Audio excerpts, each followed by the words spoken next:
Choguel Kokala Maïga promet de faire en 6 mois ce qui n'a pu être fait en 6 ans pour la mise en œuvre de l'accord pour la paix. Une mise en œuvre qu'il veut intelligente. Cet engagement a été pris lors de la 43e session ordinaire du comité de suivi de l'accord. Faire en 6 mois ce qui n'a pu être fait en 6 ans relève du miracle selon beaucoup d'observateurs. Hier, président du M5 RFP, Choguel Maïga dénonçait avec virulence l'accord d'Alger qui, selon lui, contient des germes de partition du Mali. Depuis, les choses ont changé. Il est devenu premier ministre de la transition. Cette posture d'antan avait créé une méfiance du côté de la CMA quand sa nomination se confirmait.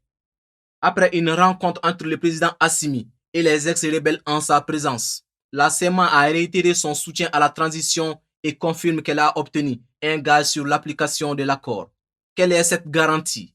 La confiance semble être établie entre le Premier ministre et la CMA, mais on se demande s'il n'est pas dans l'effet d'annonce. En se référant sur le dernier rapport du Centre Carter, l'accord pour la paix est loin d'atteindre ses objectifs. Selon le même rapport, sur 85 000 combattants préenregistrés, seulement 1840 ont intégré des mécanismes d'opération et de coordination MOC. Un mécanisme de DDR en panne et un MOC-P efficace. En plus de cela, la question du DDR et de sa conduite est loin de faire consensus au sein du comité de suivi de l'accord. Ce manque de consensus entrave le processus de mise en place d'un plan d'action clair.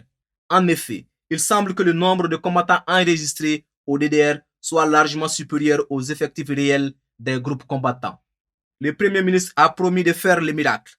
Pourra-t-il réussir là où Ibeka et les autres ont échoué? L'avenir nous le dira.